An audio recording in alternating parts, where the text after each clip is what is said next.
and not lead too much, and not run everything too much, and not give advice, uh, tell them what to do, or at least that's the way I was trained. And it kind of goes, it, uh, and to be exceedingly, I mean, it's listening that's the big thing, and responding to the person very specifically and not generally. In my line of work, being a spy, and a lot of this all goes together, I've learned that silence is a great question. Oh, yeah. The person will just fill the void if you let them. Oh, you're absolutely right about that. And I think we've all had trouble with that. My friends that are therapists is well, first of all, the client or the patient, however client I'll call them, they can't stand silence, and then neither the therapist. But it's important for the therapist to let that develop if possible, unless it's a certain situation where the person will panic if you don't intervene. Yeah, and it's especially when you need to shut the hell up. Like that is the absolute right answer. You know, the person is trying to sort through whether it's in your discipline or in mine. If I've got someone that wants to talk, I really should just shut up and let them coach themselves and ask their own questions and volunteer. And I might say something as simple as "go on," and then they just go on and on and on and on. You know, and that's what I'm looking for. The thing I learned on my end is, because we sort of get enticed in my field in spying to control, manipulate.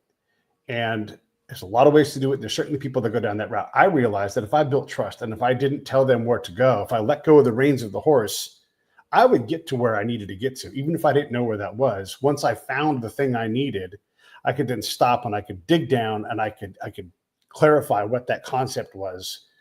And I would never have been able to do that if I asked all of the standard questions. No, I think you're quite right.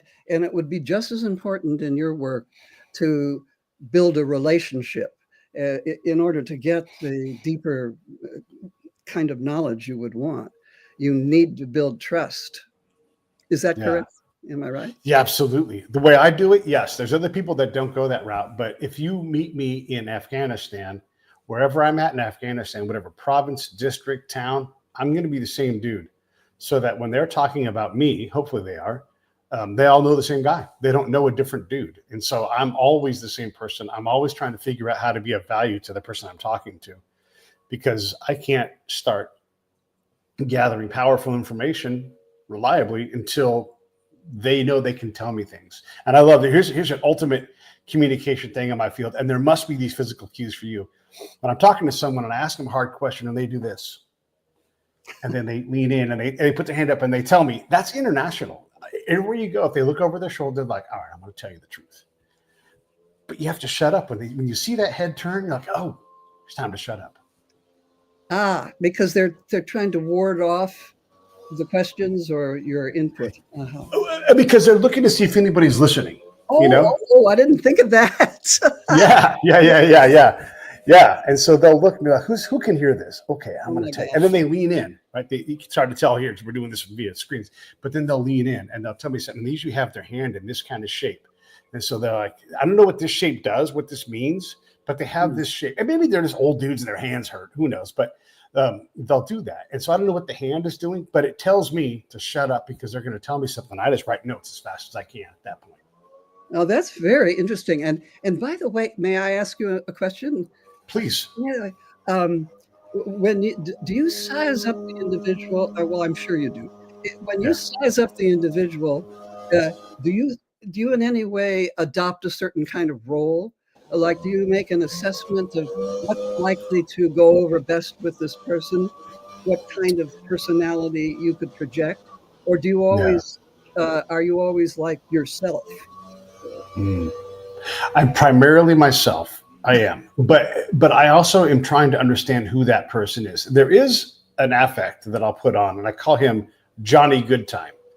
So when I show up, I'm like, hands up, right? High energy. Hey, everybody, I'm Pete, and I'm honest about all this stuff. And I've even had people, and this is a true thing. They'll say, "Are you a spy?" And I'll say, "Yes, I am." And if I ask you a question you don't like, don't answer it, because I'm not here to harm anybody. And so I'm saying the truth in every single one of those things. And I don't ask questions that cause people harm. They tell me what they want to tell me. They open up to me. And so the secret is that they'll tell me whatever I need to know, even if it's not when I ask them, but they call me. They call my interpreter and they go, oh my gosh, this thing is going to happen. Maybe that thing happens, or maybe it doesn't. And usually I push that over to somebody else because they're going to be more focused on threat. I'm focused on trust, if this makes sense. And so I'll send them over to the other Army guy, and that person will take that piece of threat information and do something with it. And I'll focus on all the rest of the thing I always say, and then I'm going to shut up, let you talk to you a little bit.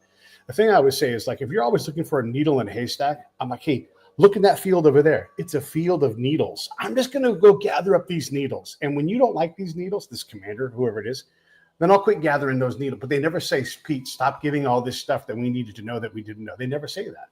And so I still gather threat. I just give somebody else the credit for it. I'll shunt it over to, if at all possible, because I don't want people to see me as the guy that you bring the bomb information to. I want to be everything else for these people. And it's powerful because now they can confide in me, and it's not focused on threat. It's focused on, hey, I want you to be safe, Pete. This thing might happen. Wow. Now, so did I hear you right that you tell the people you are a spy? Yes. I heard Yes. that right. Yes. Yeah. Yeah. Could you say a little more about that?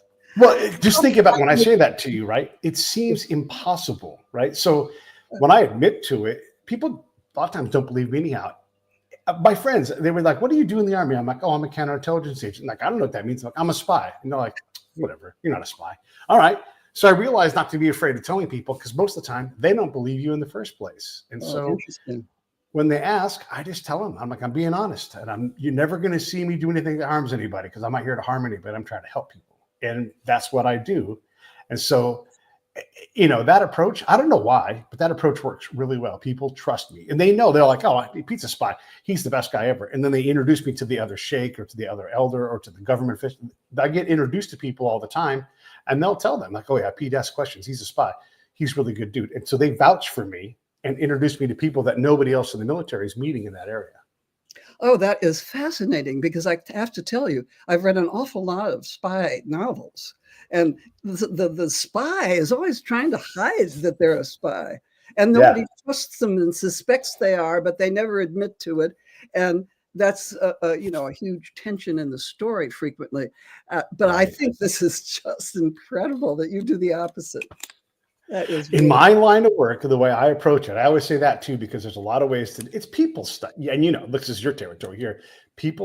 There's different tools for different people. And so I just rely on trust, because if someone trusts you, you can work with that. And I can measure trust. This must resonate with you. So I'll extend, because I'm the person interloping. And so I'll say, hey, look, you tell me when to be here. I shouldn't ask you this, but I'll say, this is what I'll say to the person. I shouldn't say this to you, but I'm willing to set up a time that suits you at a place that suits you to meet you. That's high risk trust for me to do that. But I also don't want to meet you in a culturally inappropriate way. I don't want to put you in danger. So how should we meet? And they'll say, oh, yeah, you know what? I'll come pick you up, take you to my office. Now, I don't start there, but I end up there where they're like, I'll protect you. I'm a sheikh. You'll be safe with me. And so now I transmit myself into their world, culturally appropriate to them, with their safety at mind first, and then they vouchsafe my end of it. That's always worked out for me. It could obviously go bad because my job is exceptionally dangerous, but that's why I trade in trust, because I get access to people and things that nobody else can, because I'm not trying to deceive anybody. No, I think that's just remarkable and so smart. Now I know what you meant. I read your description about what you do, but I didn't quite understand the terminology about getting into the person's, what did you call it? I don't know. Something. Word I wasn't familiar with. Liminal space? Is that what I said? Liminal space? I wasn't quite getting the picture of it, but now I do. Yeah, and liminal is just a word that some people use, and it's a psychological term, but it's just like I'm popping into their reality, cultural wise, everything else, and I'm just trying to sort out what's going on in there. And I call this miscomfort. I'm not supposed to be comfortable in their world, in their liminal space, because it's not my space. But if I can withstand that miscomfort, I can move towards comfort. So it's not something that's unattainable. So it's miss. and I'll get aligned at some point. I know miscomfort is not a real word, but in this case, I like that prefix ahead of comfort, because it's not discomfort, because I'm not going to ever get comfortable with discomfort in my mind. This is something different. So if I learn to withstand that cultural difference, and if I can work to solve my problem on their cultural path, that's easier than me forcing them in their land off of their cultural path onto mine. They may not even want, then the passive aggressive behavior happens. That's so right. I'm trying to avoid all of that. Yeah. No. That's just, is this you that had came up with this approach, or were you taught this? No, independent. I know other people have. Other people have codified trust. Another guy who's a counterintelligence agent like me, I came back from war, and I was telling my girlfriend, I got to write this book about codifying trust. I thought through the whole thing. And she's like, oh, that guy wrote that book. And so I made him my friend. Instead of writing the book, I'm like, oh, we're going to be friends. And so his name's Robin. But yeah, this is repeated. I have, war is a lab for me. And so I went and I got better and tested my assumptions and got better, made all the mistakes until, yeah, you have this more refined version of who I started out as. And do you still do this kind of work, or are you No. mainly doing this job? No, I don't collect for any nation anymore. I might get hired to consult on things every now and then, or maybe someone will have me come in and these skills will come to bear, but I'm not like collecting intel for anybody. I don't anticipate ever doing that again. And if I was, I probably wouldn't tell you. Well, that's right. And there you are being honest again. Yeah. But and then the honest truth is no, I don't work for anybody. Could there be a scenario? Sure. I don't anticipate one. There's a lot of things where, when our past professional lives present an opportunity, you're like, oh boy, but do I need to do that? Do I want to go to combat again? No, not really. I had enough of that.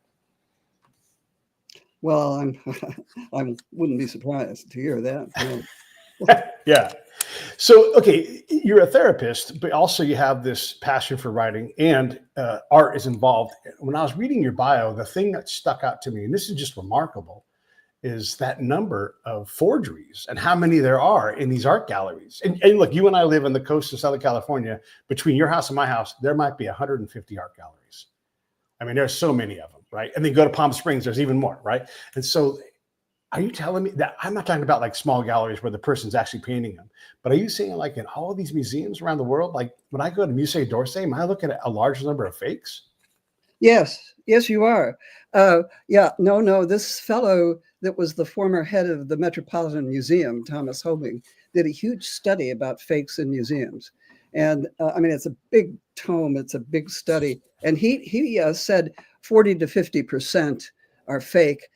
The numbers are higher now. I can't quote the people that are doing studies now, but Sure. his was shocking enough. And the thing is, a good forger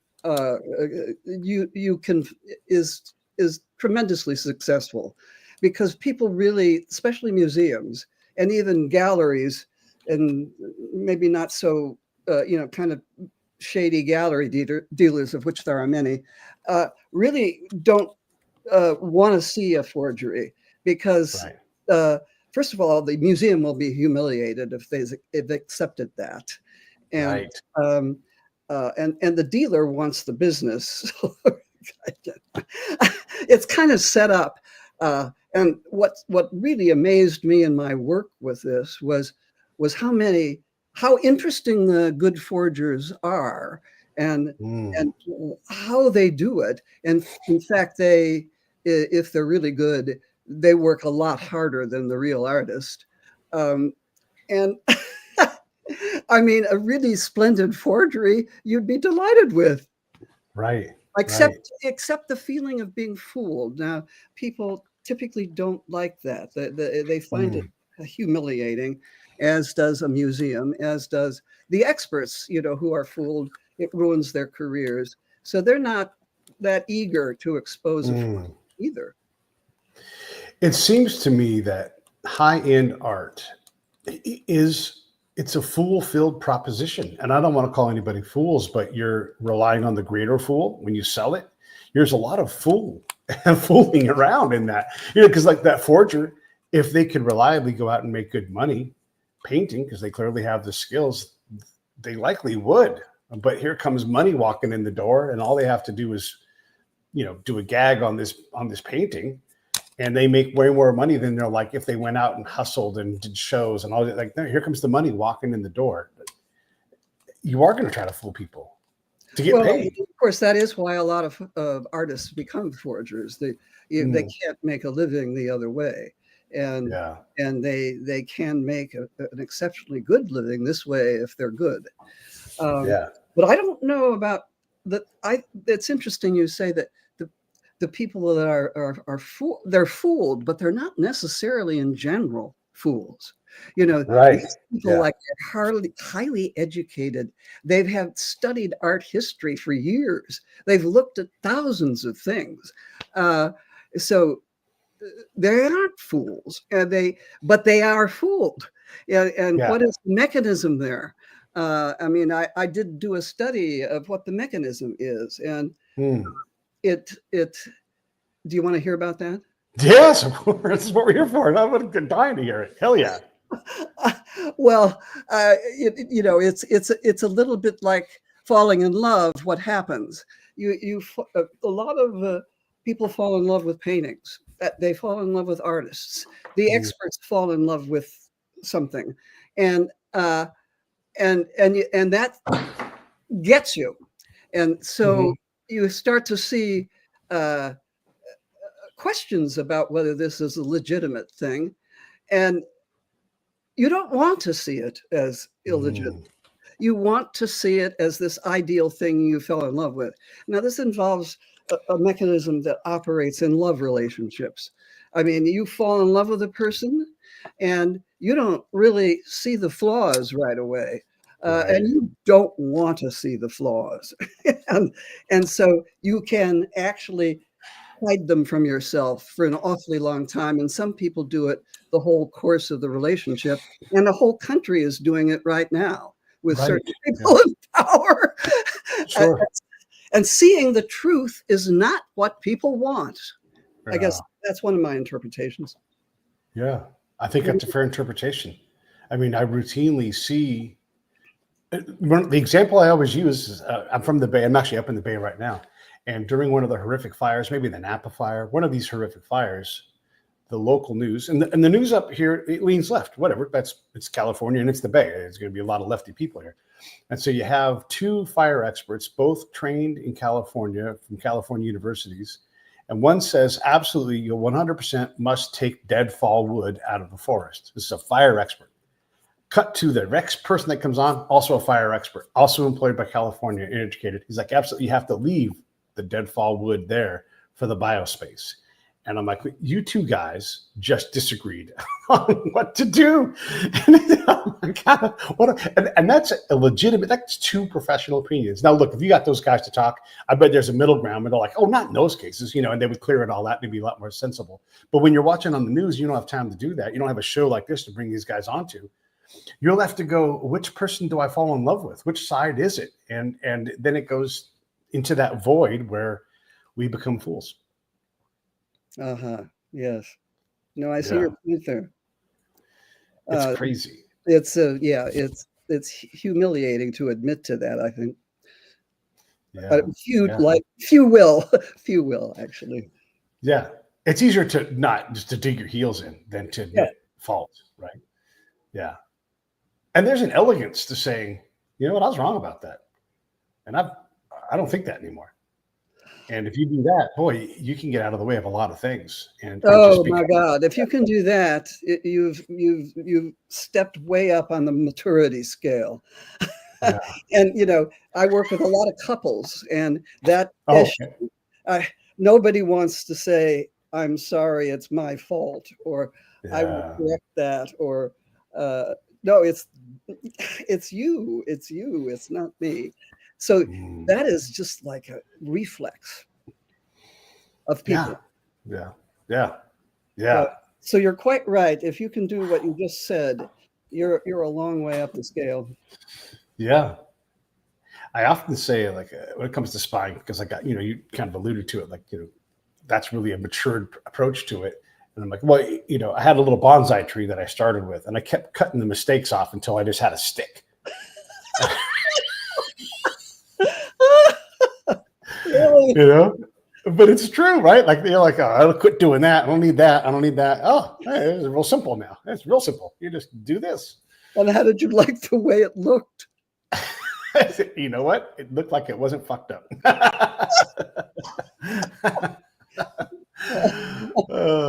Yeah.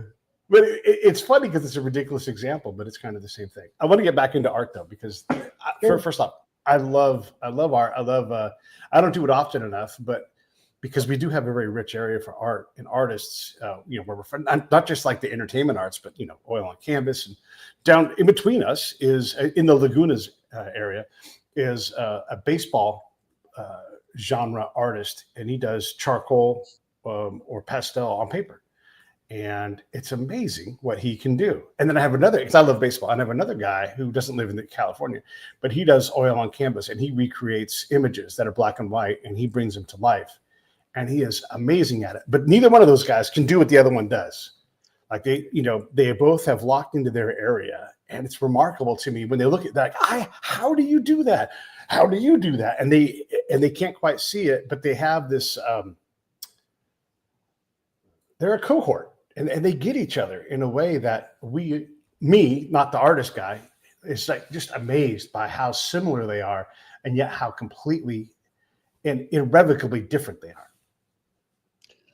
Well, yeah, I think that is the beauty of creativity, and I think all of us that try to create something, whether it's writing or painting or any kind of creative act, want to do something special.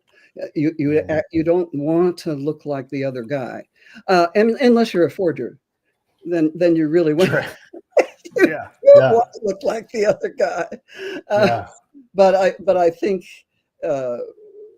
what the true artist wants is not that. They want their own stamp that is like no other. Yeah.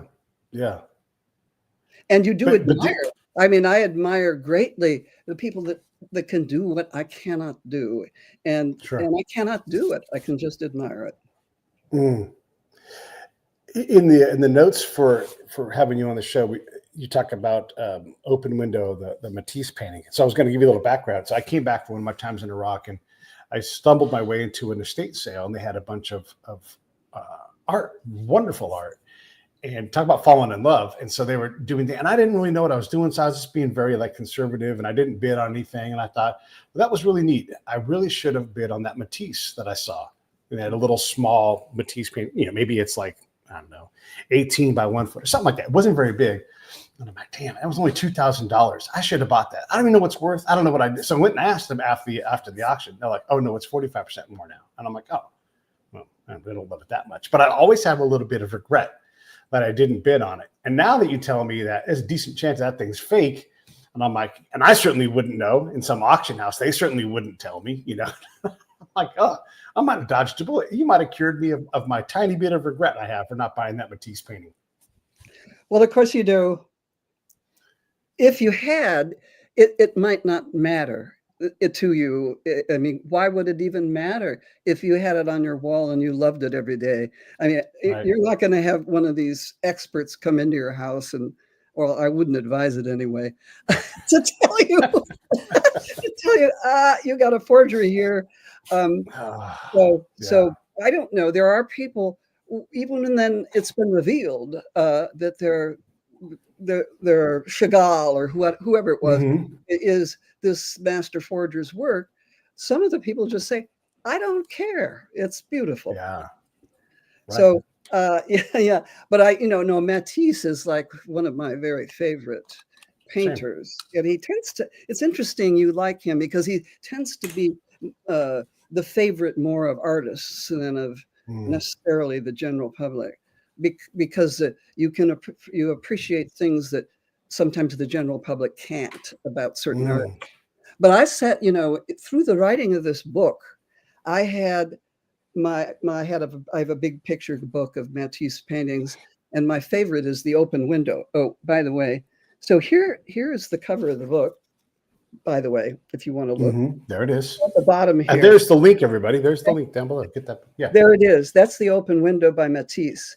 And it plays a big role in the book, but it also played a big role in my writing of the book because it sat there in front of me the whole time I was working, because it has this wonderful quality of it makes you feel untrapped. It makes you feel like you can leap out into this incredible, beautiful scene out his window, and it doesn't. I never get tired of looking at it, and it's always uplifting. So so it played a big role in my getting this book done, and it's a subplot really about whether the it's stolen, whether it's forged or real. Yeah, I love it. Yeah, I'm a big fan of Matisse, and I'm familiar with Open Window. I don't know the name of my favorite Matisse painting. Doesn't matter. I'm not an art expert, but when I look at that painting, I feel like it's something that, at my best, maybe I could paint. Like, it's very accessible. I'm not being arrogant and saying that I could paint as well as Matisse, but it's like, oh, what a wonderful way to use paint and color. And so, on the rare occasion that I do paint, I like to paint Christmas ornaments sometimes. I am trying to do my version of what I saw, and it's terrible, right? Because I'm not a painter, but it inspires me. For me, it feels attainable. Like, oh, I'm going to use the window as, like, I'm looking out this window over here. You guys can't see. It's a marina, classic thing you would paint, and I would try to paint it like Matisse, because to me, I can, in my head, I can get close enough to that where I'm like, oh yeah, I did all right. My favorite painting here, I'll put it up here. I happen to have this because I talk about it often enough. There it is, Lily by Toulouse-Lautrec. And it's just two people in bed. And it's one of the happy, like when you're nesting in your bed. I just love that concept, and I love it. And that's a remarkable painting. I haven't seen that. But the thing about Toulouse-Lautrec is most of the work the world sees isn't the best work. Right. For instance, that's remarkable. You would never, I wouldn't instantly guess that was Toulouse-Lautrec after seeing all the posters. You see all the dancing and then all that. He was really a fine artist. Yeah, that's at Musée d'Orsay, and I love that. I love that museum. I love the Getty. I love Musée d'Orsay. These are favorites of mine. If I ever get a chance to go to them, yeah. So you like possibly the post-impressionists? That's the category he's in. Yeah, I'm okay with them. Sometimes I'm like, that's not me. I absolutely do not like Art Nouveau. I'm like, that's just a fork. That's not art. That's just a fork. That's too practical for me. So as Art Deco fades into Art Nouveau, they've completely lost me. That's not my genre. If that kind of gives you an idea, a framework of when that whole post-impressionist era kind of stops for me. And the painting probably before that. You don't think you like, or you like? I like some post-impressionist stuff quite a bit, but some of it I start to not like. And Matisse is in the category of post-impressionist. Right. Right. But there's others, and I can't think of anybody right now off the top of my head, but there's other times where I'm like, oh, let's just say Picasso, he'll lose me. And I'm like, at some point, and I'm like, I don't know, that's just a bunch of lines to me. It doesn't move me like Matisse reliably does. And so those impressionists, it probably humps towards the end of the impressionists and probably goes down. I've never actually studied this about myself, but that's the sense I get. Well, I'm kind of stuck with my likings in those areas, because the work is painterly. It's about trying to capture true things about people and landscape. And I conceptual art, unfortunately, when I went to art school, the shift was going on at that time between, painting is dead, conceptual art is in. And there were conceptual art teachers that actually at my school, UCSD, that did become famous in the area. And they were always trying to pull me out of painting into this world. It had nothing to do with beauty. It had to do with transporting you elsewhere. There was a chicken in the studio eating a snail, and this is not, something that I could relate to. So I follow you. I'm not up to date in my preferences.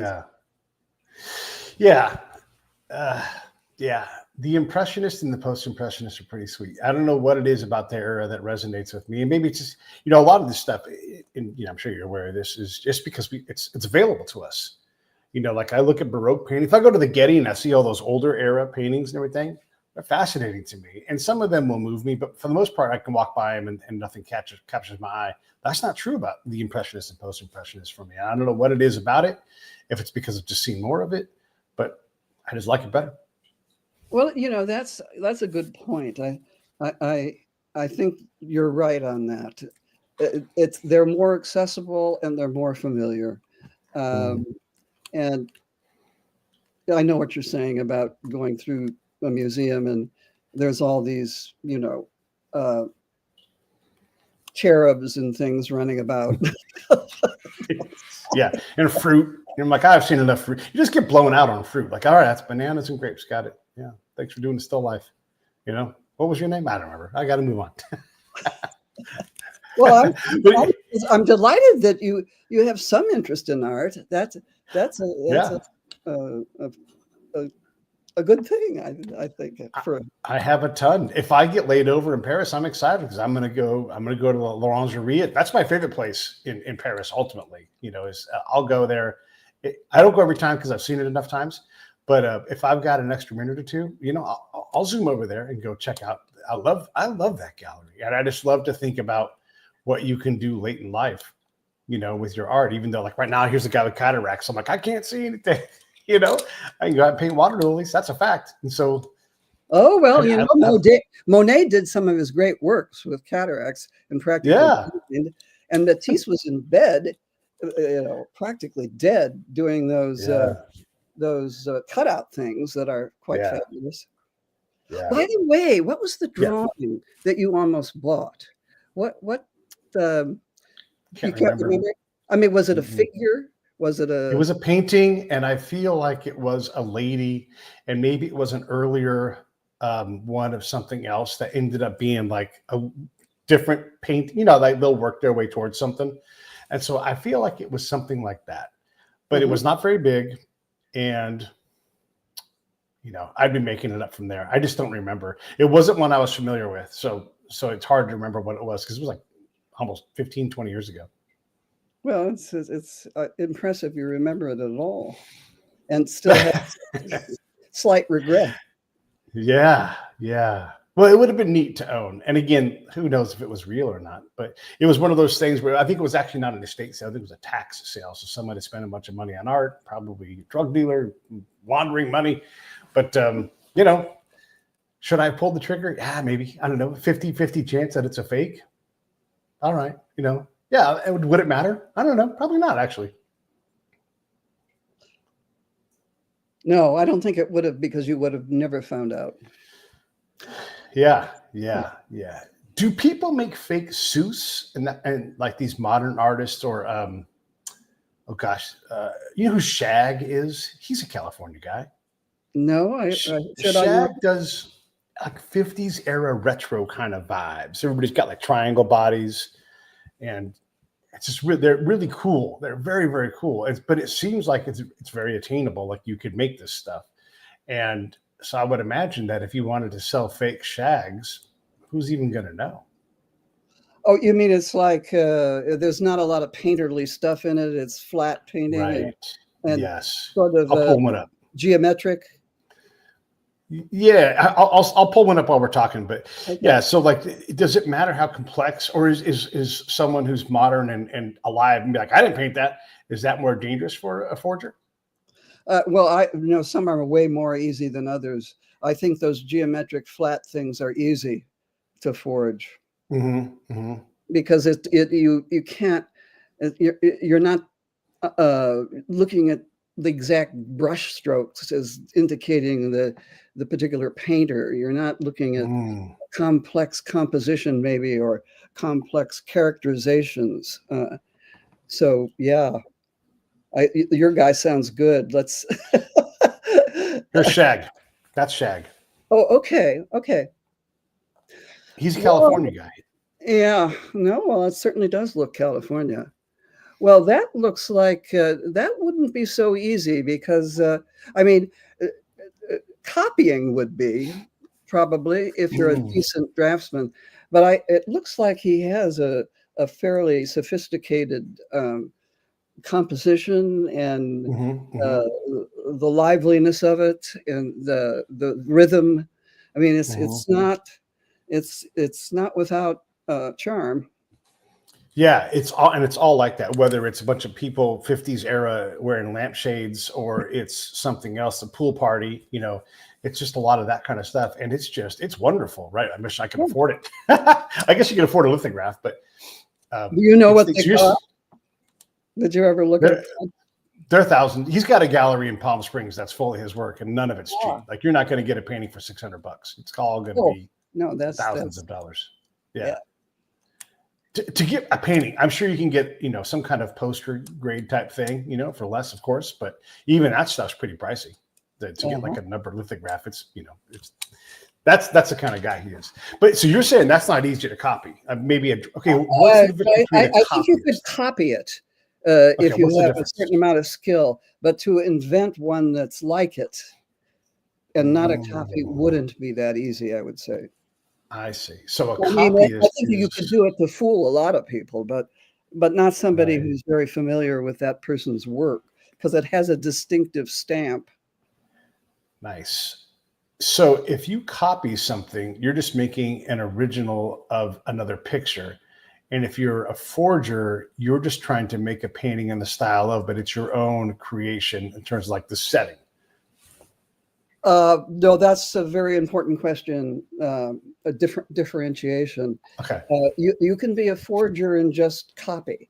What makes it a Okay. forgery is if you sign it with the artist's name and try to sell it as the Okay. artist's painting work. Now, a copyist, who's just a legitimate copyist, uh, doesn't sign the painting with the author with the painter's name. They sign the back of it with their own name, and that isn't that's not illegal. I mean, that's there. You can get paintings like that off the internet.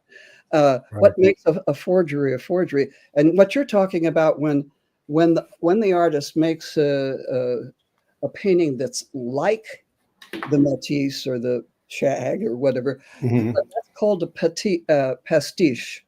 That is making up, putting elements that are like the person, Hmm. but pass as something that hasn't been found yet.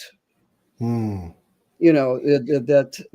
Or you can, you have to do all kinds of things to make it pass, but like the provenance that makes sense, that is the history of where it's been and Sure. all that kind of thing. But so the better thing to do is make pastiches Mm. because you can't be caught. I mean, if you're just making a copy, that copy exists somewhere else. Right. Right. Yeah. I mean, And you when can you play with it like are a Van. copy, Oh, sorry. go Go ahead. ahead. No, you do. No, you go. I'm not talking. I've been taught to not interrupt if I possibly. You're Uh, the guest. what was I saying? I can't even remember. Make a pastiche. Oh, the pastiche, right? Um,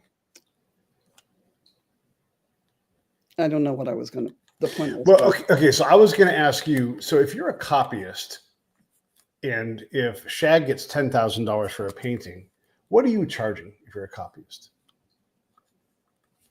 And is Shag mad about it?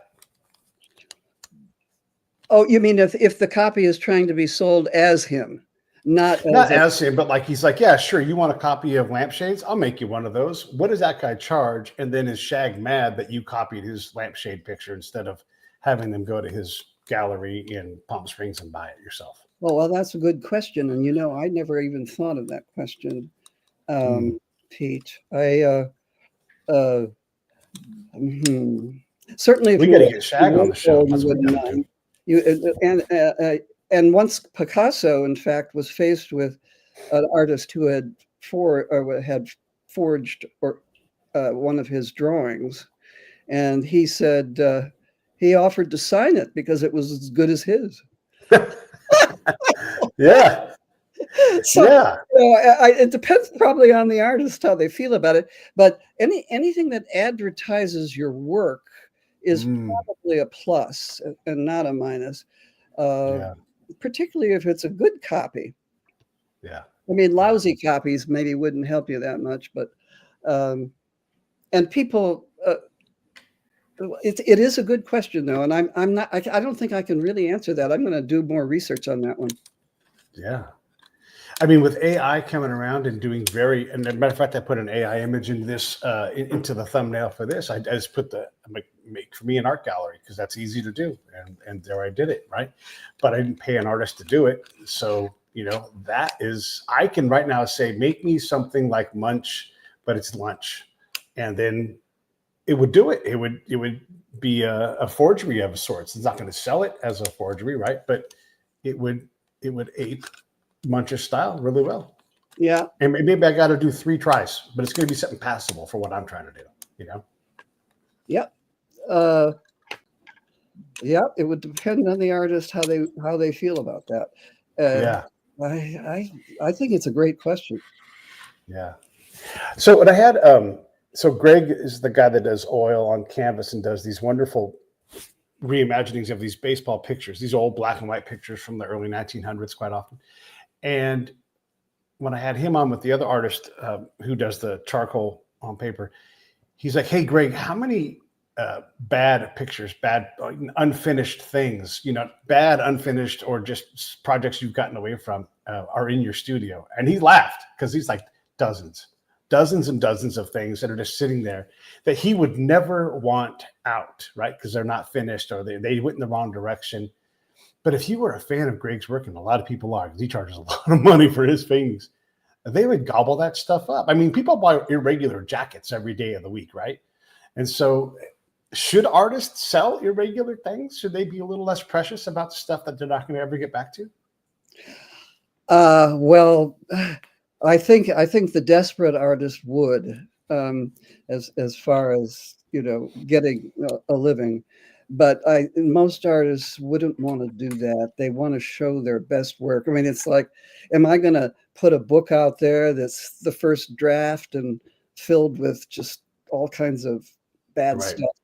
No, I mean, because that you don't want to be thought of as a bad writer or a bad Right. artist. Yeah. Yeah. So I would say that, I mean, the people like Andy Warhol love doing stuff like that. So Mm-hmm. I mean, he was a certain kind of artist, though, that Right. did everything nobody else did. The other artist, by the way, I keep forgetting his name, so I had to look it up. It's David Hobrecht, and he's got a studio down in Laguna Beach. And he does, if you like baseball, it's just a miracle what he does. He's so brilliant. He did a book with a guy named Ned Colady who ran the Dodgers for a while. And he took different eras of different Dodgers and put them into like the same locker room or into the same stadium. But he would make like this part of the stadium, Ebbets Field from New York, and Dodger Stadium. And you just blend these wonderful alternate worlds together. And so if you like the Dodgers, like this is like a unique one-off thing. I'm not trying to sell their book, but I'm trying to illustrate like his work is just so rich with context for the topic, in this case, baseball. And it's remarkable. And it's part of what Greg was like. Greg's like, I paint old pictures and turn them into color. You're inventing whole worlds. It is neat to see the representation of how someone else presents their form of reality, even if it's an altered reality like Picasso or Dave Hobrecht. But do you like something to be like, what resonates with you? What makes you stop and go, "Oh, what is this?" and try to look up maybe what that painting is? Oh, geez, it could be all sorts of things. Something, well, just something unique, something wonderfully crafted, something beautiful, something hideous, Mm-hmm. something I've never seen before. It could be a whole array of things. Now, when you say baseball, that wouldn't be a subject that would ordinarily draw me, but not that I wasn't a fan in my youth, but Right. I'm trying to think, what would your artist guy have done with that? What does he illustrate? Does he have the players playing? Does he have, I, I mean, It's if I saw something that was unique about baseball, I'd certainly stop and look at it. sure, sure. Yeah, I mean, it's just imagine like if you put a bunch of impressionists who weren't all alive at the same time in the same cafe, all in some sort of like still moment of, there's, Gauguin talking about his trip to Tahiti, and he came back and he's met with, Van Gogh, who's met with Andy Warhol, and they're all in this cafe or something. He would do that and put them into this space where there's this, it's an altered reality. But because you love Andy Warhol, and because you love, whoever, and you're like, oh, and you just can't stop looking at it because he's got so much detail in there. Like one of the pictures is up in the rafters of a stadium behind it. And it's not very big, but the subject is a World War II hero. And so there's up there just a little note for a Bronze Star because he had a Bronze Star in World War II. And so you're just looking and looking and looking, and it's just detail after detail after detail. And even though it's, this very hard media for getting like exact things, charcoal and pastels, there's all this wonderful detail that it's just amazing. And even if like the person's face isn't 100% captured because of the media, you know exactly who it is.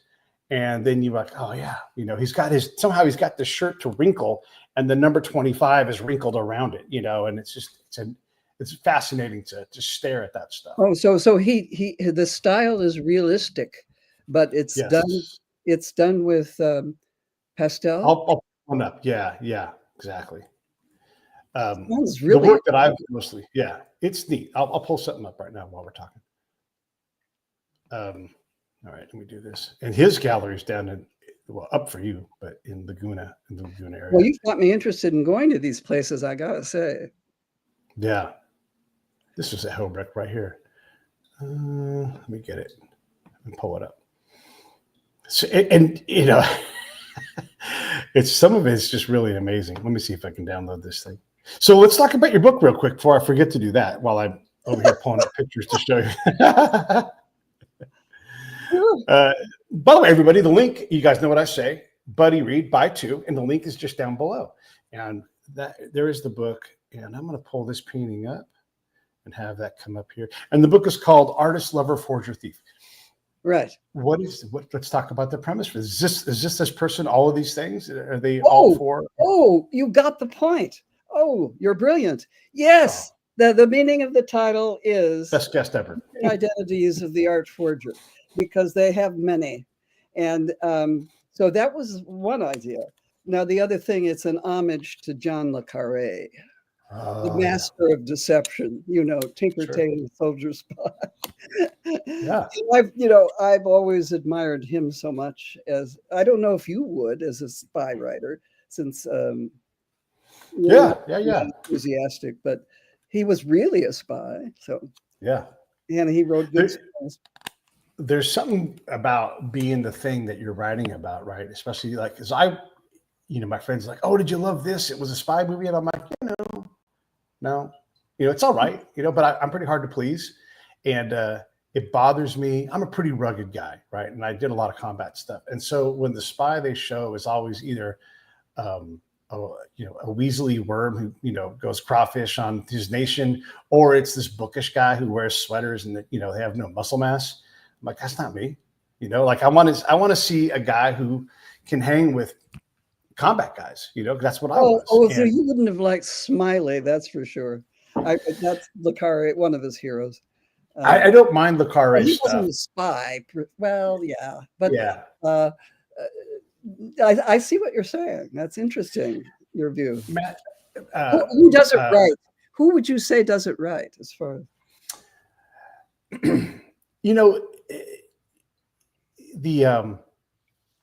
I'm trying to think who does a great job. Let me tell you what doesn't work. So when, what's his name? Who did that movie, spy movie, super famous? This is how this game show works.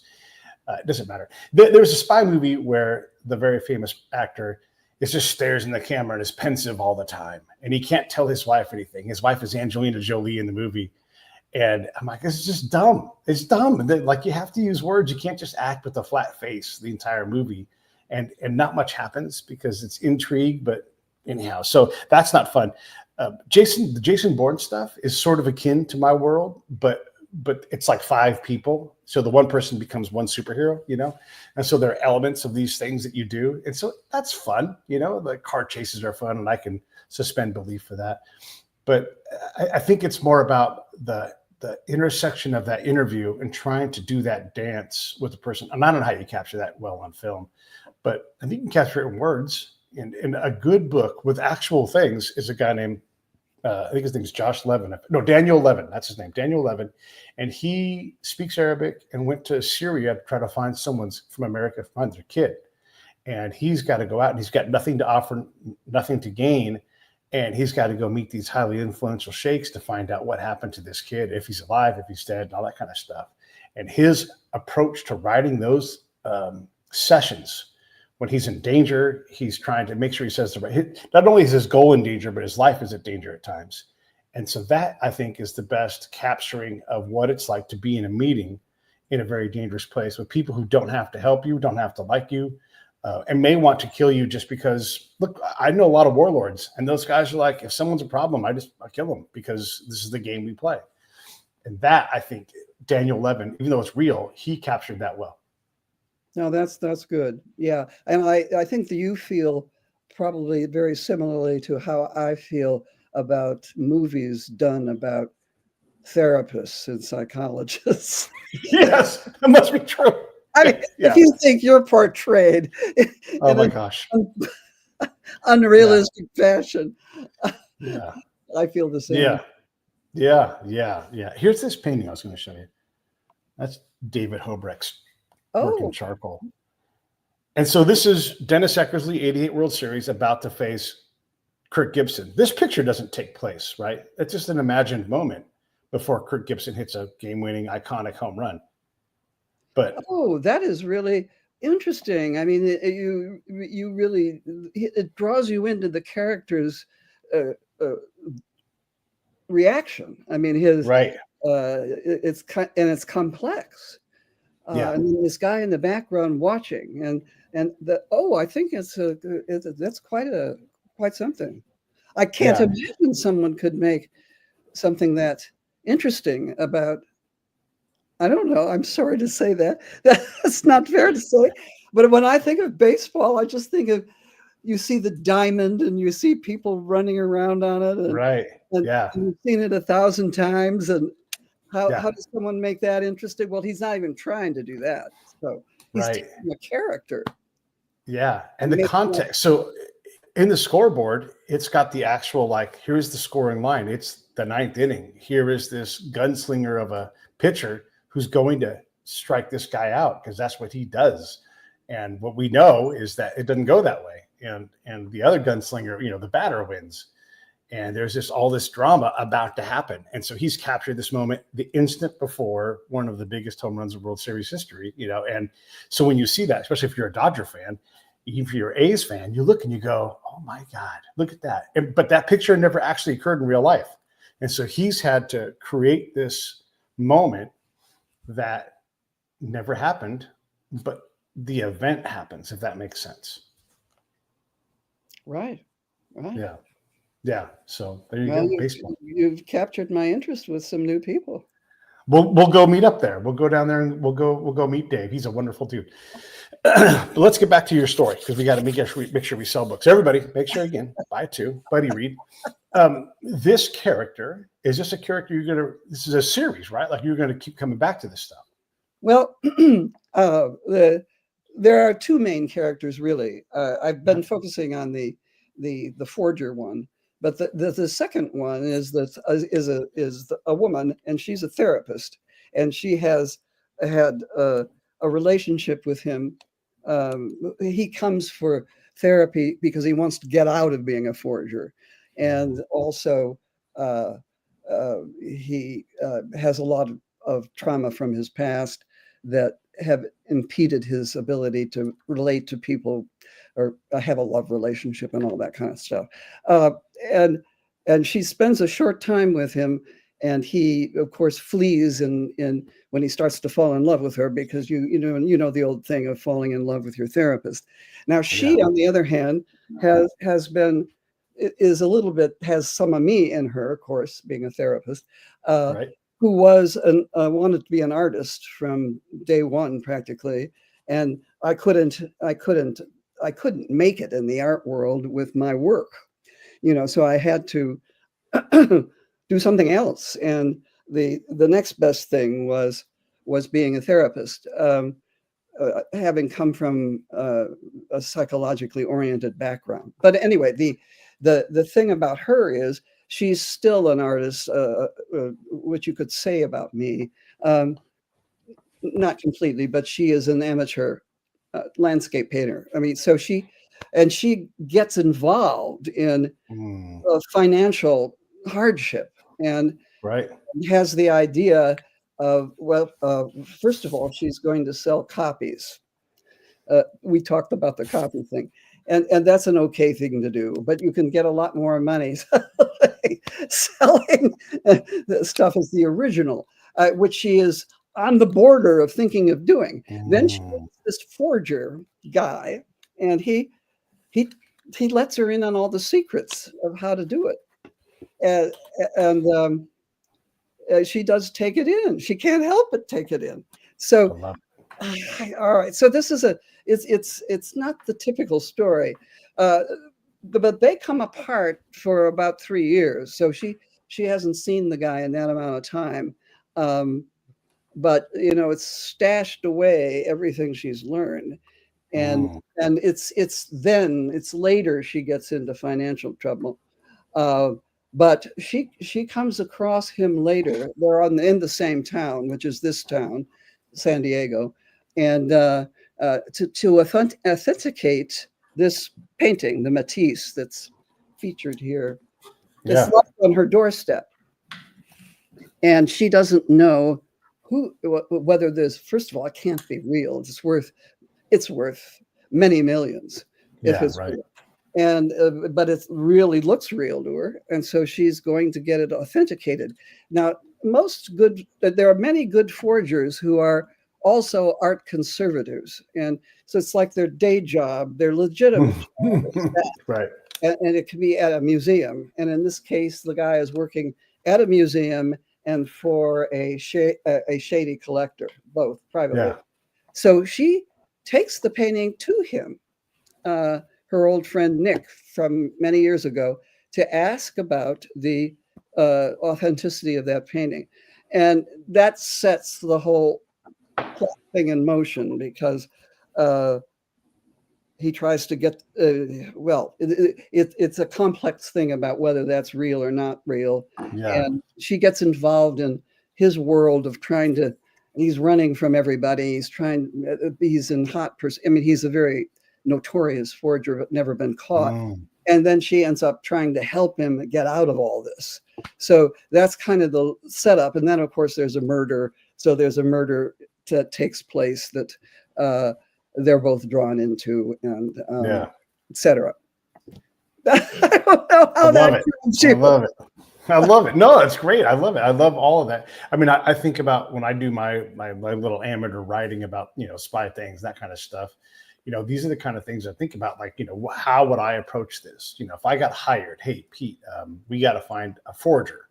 And so I would go out and find that person. And then all of a sudden craziness ensues, and, there's ensnaring and all these kind of things. But I never thought about the art world. But of course, like, there's all kinds of people that have plenty of money, and they may need to do whatever it is, right? There's all kinds of levers you could make the story go forward because of whatever happens. And then the next thing happens, and all of a sudden you've got this intrigue and all of this. It's exciting. I love it. Well, you get to the art underworld, which is a very dangerous and complex place. And he's involved in a revenge plot. Sure. He gets a job with this shady collector, big time collector, who has murdered his family in the past. And he's going to pay back. And the way he pays back is pretty interesting, I think. I mean, it's not just slicing off his head. It's right. Yeah. So it's got that revenge thing in it as well. Sure. One thing I learned from getting to know a lot of bad people, because that's part of my job, right, is to meet evil people, is that when they need to, it's not evil to them. It's just business, And so they're like, I'm just going to, that person's a problem for me. And so I'm going to end them. or them being around is dangerous, I'm going to end them. If someone says they have something and I want it, I take it, because I'm trying to balance my side of the equation to have the things I need to have, whether it's power or supplies or whatever it's going to be. And so, of course, in the art world, the real art world, where there's really this dark underbelly, there's people that will simply just walk up and go, I'm going to take this. There's nothing you can do about it. And then that works. And that becomes a vehicle for doing things. Why not steal something or strong arm somebody, or worse? I mean, that absolutely happens, right? It's a lot of money on the line. Anytime there's a lot of money on the line and you can just get it by taking it, someone's going to take it. Oh, yeah. There's big money in the art underworld. It's like 4 to 6 billion a year on crooked deals. Yeah. And there's so much art that we never see, right? Like it's in a private collection. Oh, in private collections. And then they have these free ports where you can stash your art and get away with no taxes, no oversight whatsoever. And you can do deals within these places, and multi-million dollar deals that don't have any strings. I mean, it's a whole complex business, and it just grows. Well, I'm excited to read the book. As soon as I get my eyes healed, which is going to start this week, I'll be able to read a little easier. And so I'll definitely be picking up a copy of the book.